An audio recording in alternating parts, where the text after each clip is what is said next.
आता पुढची बातमी आपण पाहूया। ही बातमी आहे ई श्रम कार्ड योजनेबद्दल। बघा, महाराष्ट्रामध्ये लाडकी बहीण योजना एक प्रसिद्ध योजना आहे। त्याच पद्धतीने आता ई श्रम कार्ड एक नवीन योजना आणलेली आहे। योजना तर जुनीच आहे, पण या योजनेचा जी.आर. आज आलेला आहे।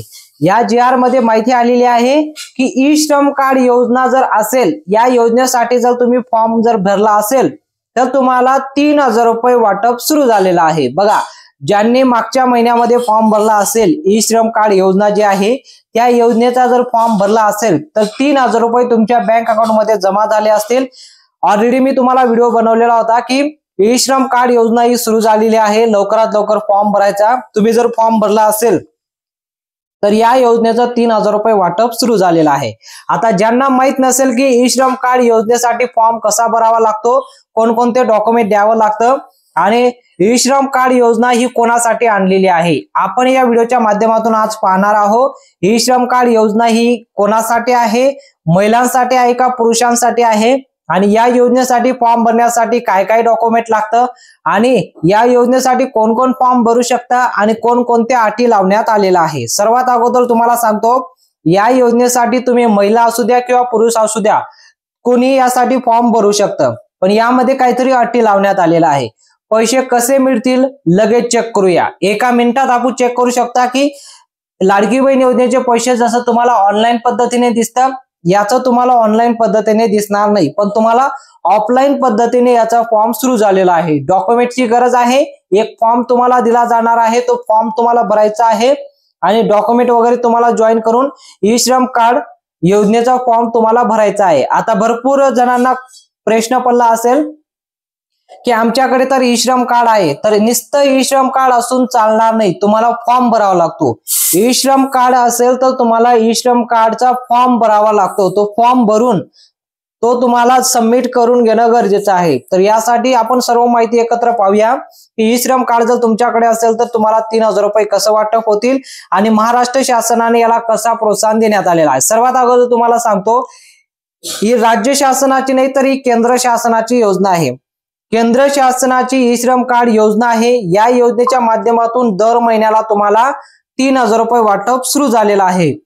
या योजनेसाठी जे पात्र राहतील त्यांना लाडकी बहीण योजनेचे जसं 1500 रुपये वाटप झालेले आहे, त्याच पद्धतीने आता तुम्हाला ई श्रम कार्डच्या माध्यमातून 3000 रुपये वाटप झाले। आता तुम्ही असं प्रतीक्षा करा, जसं लाडकी बहीण योजनेचे पैशाची तुम्ही वाट पाहता की दर महिन्याला पैसे जमा होतील आणि जमा होतात, तसंच आता तुम्हाला ई श्रम कार्ड योजनेसाठी पण दर महिन्याला तुम्हाला पैसे जमा होतील। या फक्त यामध्ये फरक काय आहे की लाडकी बहीण योजनेसाठी तुम्हाला 1500 रुपये दिले जातात, पण ई श्रम कार्ड योजनेच्यासाठी तुम्हाला 3000 रुपये दर महिन्याला तुमच्या बँक अकाउंटला जमा होतील। पण यासाठी एक मोठा क्रायटेरिया ठेवण्यात आलेला आहे, ई श्रम कार्ड योजना ही सर्वांसाठी नाही, काही ठराविक लोकांसाठी आहे, काही ठराविक महिलांसाठी आहे।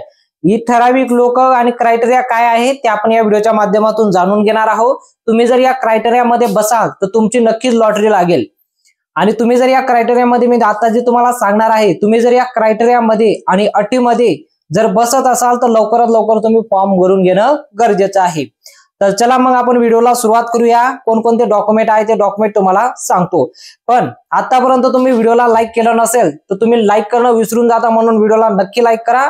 तुमच्यासाठी खूप महत्त्वाची माहिती आम्ही घेऊन आलो आहे आणि चॅनलवर जर पहिल्यांदा आला असेल तर चॅनलला नक्की सबस्क्राईब करा, कारण महाराष्ट्रामध्ये जेवढे पण योजना आहेत सर्व योजनेची माहिती आम्ही तुमच्यापर्यंत पोहोचवण्याचा प्रयत्न करतो, म्हणून चॅनलला नक्की सबस्क्राईब करून घेणं गरजेचं आहे। तर बघा काय लिहिली आहे बातमी। आता ज्यांच्याकडे ई श्रम कार्ड असेल त्यांच्यासाठी आनंदाची बातमी आहे, दर महिन्याला मिळणार 3000 रुपये, फक्त यांनाच मिळणार। आता काय बातमी आलेली आहे, ब्रेकिंग न्यूज म्हणू शकता याला, की ई श्रम कार्ड योजना ही सुरू झालेली आहे। या योजनेच्या माध्यमातून दर महिन्याला 3000 रुपये बँक अकाउंट मध्ये जमा होतात, फक्त यांनाच दिलं जाणार आहे। आता एक क्रायटेरिया देण्यात आलेला आहे, आपल्या महाराष्ट्रामध्ये भरपूर लोकसंख्या आहे, सर्वांना याचा लाभ दिला जाईल का? नाही, याचा लाभ काहीतरी तर म्हणजे आता अटी आणि शर्ती लावण्यात आलेला आहे। ज्या अटी आणि शर्तीमध्ये ज्या व्यक्ती बसतील, महिला असो पुरुष असतो, ज्या बसतील त्यांना याचा लाभ दिला जाणार आहे, म्हणून ते अटी जाणून घेणं महत्त्वाचं आहे। म्हणजे कोणी फॉर्म भरायचा आणि कोणी फॉर्म भरायचा नाही हे सुद्धा समजून घेणं गरजेचं आहे। ही योजना केंद्र शासनाने सुरू केलेली एक महत्त्वाकांक्षी योजना आहे। या योजनेचा लाभ हातमजुरी करणाऱ्या लोकांसाठी घेतलेला आहे। आता तुमच्या मनामध्ये प्रश्न असेल की या योजनेचा लाभ कोणाला दिला गेलेला आहे, तर या योजनेचा लाभ दिलेला आहे हातमजुरी करणाऱ्या लोकांसाठी। म्हणजे महाराष्ट्रामध्ये जेवढे पण हातमजुरी करतात त्यांच्यासाठी योजना आणलेली आहे। ही योजना महाराष्ट्रामध्ये लाडकी बहीण योजना जसं प्रसिद्ध झालेली आहे त्याच पद्धतीने योजना प्रसिद्ध होणार आहे, कारण गरीब व्यक्तींसाठी योजना आणलेली आहे। गरीब व्यक्तींसाठी जी पण योजना येते त्या योजनेचा लाभ त्यांच्यापर्यंत पोहोचवण्याचा प्रयत्न महाराष्ट्र शासन करत असतं आणि आपण सुद्धा या व्हिडिओच्या माध्यमातून तुमच्यापर्यंत माहिती पोहोचवत आहोत। म्हणून तुम्ही सुद्धा या व्हिडिओला जास्तीत जास्त शेअर करा जेणेकरून सर्वांनी माहिती पोहोचली पाहिजे।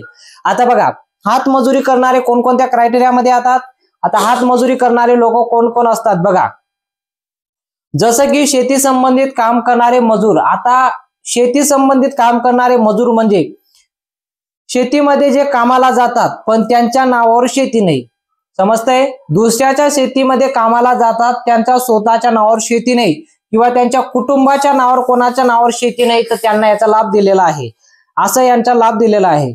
तसंच आता हातमजुरी करणारे, बांधकाम साईटवर काम करणारे, आता बांधकाम साईटवर रोजंदारीने आता आपण जे कामाला जातात त्यांना सुद्धा याचा लाभ दिलेला आहे। बांधकाम साईटवर काम करणारे, रोड साईटवर विक्री करणारे, ऑटो चालक, म्हणजे जेवढे पण हातमजुरी करतात बघा, ऑटो चालक असू द्या, जेवढे पण हातमजुरी करतात त्यांच्यासाठी योजना आणलेली आहे। या योजनेचा लाभ म्हणजे अशा व्यक्तींना दिलेला आहे ज्या स्वतःच्या पायावर उभं राहण्यासाठी क्षमता आहे, त्या स्वतः म्हणजे आता हाताने म्हणजे जेवढी पण मजुरी करतात, जेवढे काम करतात त्यांच्याकडे कुठल्याही प्रकारचं बँक बॅलन्स नाही, प्रॉपर्टी नाही, हातमजुरी करतात त्यांच्यासाठी योजना आहे। या योजनेचा लाभ मुख्य म्हणजे हातमजुरी करणाऱ्या लोकांसाठी दिलेला आहे। तुम्ही जर या क्रायटेरियामध्ये बसत असाल तुम्ही याचा फॉर्म भरू शकता। आता या योजनेचे पैसे कसे मिळतील आणि कोणाला मिळणार आहे, तुमच्या मनामध्ये सुद्धा प्रश्न असेल की या योजनेचा लाभ कसा दिला जाईल। तर या योजनेचा लाभ सुद्धा लाडकी बहीण योजनेचा लाभ तुम्हाला जसा दिला जातो डायरेक्ट बँक ट्रान्सफर म्हणजे डेबिटीच्या माध्यमातून, त्याच पद्धतीने आता तुम्हाला या योजनेचा लाभ तुमच्या बँक अकाउंट मध्ये जमा करण्यात येणार आहे। कसं जमा करण्यात येणार आहे, डेबिटीच्या माध्यमातून, डायरेक्ट बँक ट्रान्सफर। आता यासाठी काहीतरी अटी लावलेल्या आहेत, तर या अटी सुद्धा पाहणे गरजेचं आहे। या अटी, या 5 अटी लावलेल्या आहेत। म्हणजे आता या अटीमध्ये जर तुम्ही बसत असाल तर तुम्ही या योजनेसाठी फॉर्म भरू शकता आणि जर तुम्ही या अटीमध्ये बसत नसाल तर तुम्ही याचा फॉर्म भरू शकत नाही। तर सर्वात पहिली अट कोणती आहे, लाभार्थ्यांचे ई श्रम कार्ड असले पाहिजे। जर तुम्ही या योजनेसाठी फॉर्म भरत असाल तर तुमच्याकडे स्वतःचं ई श्रम कार्ड असणे गरजेचं आहे, तरच तुम्हाला याचा लाभ घेता येईल। दुसरं, लाभार्थ्यांचे वय 20 ते 60 वर्षाच्या दरम्यान असले पाहिजे। जर तुमचं वय 20 पासून तर 60 वर्षाच्या दरम्यान असेल तर तुम्ही याचा फॉर्म भरू शकता। जर तुमचं वय 19 जरी असेल तरी सुद्धा याचा फॉर्म भरू शकत नाही आणि जर तुमचं 61 वर्ष जरी वय झालं असेल तरी सुद्धा तुम्ही याचा फॉर्म भरू शकत नाही। लाभार्थ्यांच्या कुटुंबात कोणी गव्हर्नमेंट नोकरीवर नसावं, हे अतिशय महत्वाचं आहे। आता तुमच्या कुटुंबामध्ये जर कोणी गव्हर्नमेंट सर्व्हिसला असेल, कुठल्याही प्रकारची सर्व्हिस असू द्या, जर कोणी सर्व्हिसला असेल तरी देखील तुम्ही याचा फॉर्म भरू शकत नाही। चौथं कारण येतं, लाभार्थ्यांच्या कुटुंबात कोणी टॅक्स भरत सुद्धा नसावं। म्हणजे तुमच्या कुटुंबामध्ये जर कोणी टॅक्स भरत असेल तरी सुद्धा त्याचा लाभ तुम्हाला घेता येणार नाही। लाभार्थ्यांच्या नावावर शेत जमीन सुद्धा नसावी। बघा, आता काय आधीच मी तुम्हाला सांगितलं की लाभार्थ्यांच्या नावावर शेत जमीन नकोय। शेतीमध्ये कामाला जात असेल ते चालतील पण त्यांच्या नावावर शेत जमीन नकोय। तर या मुख्य 5 अटी आहे। या 5 अटीमध्ये जर तुम्ही बसत असाल तर तुम्हाला या योजनेची लॉटरी लागली असं म्हणता येईल। कारण योजनेची लॉटरी कसं लागली की तुम्हाला 3000 रुपये तुमच्या बँक अकाउंट मध्ये जमा होतील दर महिन्याला। आणि जर तुमच्या कुटुंबामध्ये कोणी लाडकी बहीण योजनेचा फॉर्म भरला असेल त्यांना सुद्धा याचा लाभ दिलेला आहे। पण या योजनेसाठी पुरुष फॉर्म भरू शकतं। ज्या बहिणींना लाडकी बहीण योजनेचा पैसे जमा होतात त्यांना याचा लाभ दिला जाणार नाही, पण त्या कुटुंबामध्ये कोणी पुरुष फॉर्म भरून याचा लाभ घेऊ शकता। या 5 अटीमध्ये ज्या बसत असाल त्यांना। आता ई श्रम कार्ड साठी आवश्यक कागदपत्रे, आता कागदपत्रे सुद्धा महत्वाचे आहे। या योजनेसाठी तुम्हाला 8 कागदपत्राची मागणी करण्यात आलेली आहे। कोणकोणते आहे, आधार कार्ड, तुमच्याकडे आधार कार्ड असणे गरजेचं आहे।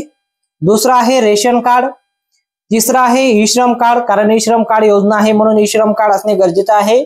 चौथा आहे म्हणजे बँक पासबुक, पाचवा आहे मतदान कार्ड, सहावा आहे 2 पासपोर्ट साईज फोटो सुद्धा तुम्हाला लागणार आहे आणि मोबाईल क्रमांक सुद्धा तुम्हाला एक द्यायचा आहे, कारण मोबाईल क्रमांक शिवाय तुम्हाला ओटीपी येणार नाही आणि ओटीपी आला नाही तोपर्यंत तुमचा फॉर्म अप्रूव्ह होणार नाही.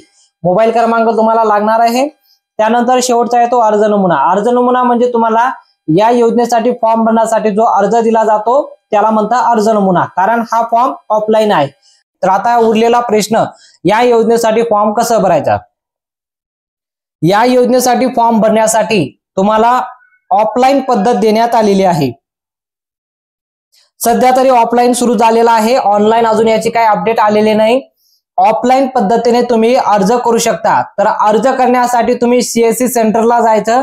सीएससी सेंटरला जाऊन तुम्ही त्या 5 अटीमध्ये बसत असाल तर तुम्ही या 7 डॉक्युमेंट तुम्ही जमा करायचे आहे. हे 7 डॉक्युमेंट जमा करून ऑफलाईन पद्धतीने सीएससी सेंटरला जाऊन तिथून एक फॉर्म घ्यायचा, ई श्रम कार्ड योजनेचा फॉर्म घ्यायचा. ई श्रम कार्ड योजना ही आता सुरू झालेली आहे. ई श्रम कार्ड योजनेचा फॉर्म घ्यायचा, हे डॉक्युमेंट त्याला जॉईन करायचं. जॉईन करून तुम्ही त्याचा फॉर्म भरू शकता.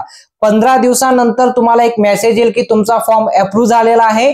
अप्रूव्ह झाल्यानंतर जसे याची ऑनलाईन पद्धत सुरू होईल तुम्हाला एक मेसेज येईल की ऑनलाईन तुमचा फॉर्म अप्रूव्ह झालेला आहे. अप्रूव्ह झाल्यानंतर तुमचं बँक अकाउंटला दर महिन्याला तुम्हाला पैसे जमा व्हायला सुरुवात होणार आहे.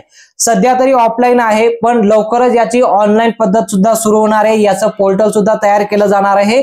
जसं लाडकी बहीण योजनेचं पोर्टल तयार झालेलं आहे त्याच पद्धतीने आता तुम्हाला ई श्रम कार्ड योजनेचं पोर्टल तयार केलं जाणार आहे आणि याचा फॉर्म ऑनलाईन सुद्धा भरता येईल. पण आता सध्या ऑफलाईन भरणं सुरू आहे. तुम्ही ऑफलाईन भरू शकता किंवा थोडा वेट करून तुम्ही ऑनलाईन भरू शकता.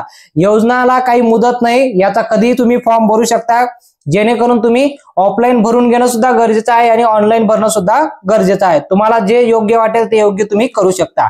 आता तुम्ही कमेंटमध्ये सांगू शकता तुम्ही ई श्रम कार्ड योजनेसाठी फॉर्म भरलेला आहे की नाही आणि तुम्ही ई श्रम कार्ड काढलेलं आहे की नाही ते सुद्धा कमेंटमध्ये सांगू शकता. माहिती जर तुम्हाला आवडली असेल तर व्हिडिओला नक्की लाईक करा. जास्तीत जास्त लोकांना ही माहिती शेअर करा, जेणेकरून सर्वांना ही माहिती पोहोचली पाहिजे. आणि या व्हिडिओला नक्की लाईक करा आणि चॅनलवर पहिल्यांदा आला असेल तर चॅनलला नक्की सबस्क्राईब करा. भेटूया पुढच्या मोठ्या अपडेटमध्ये.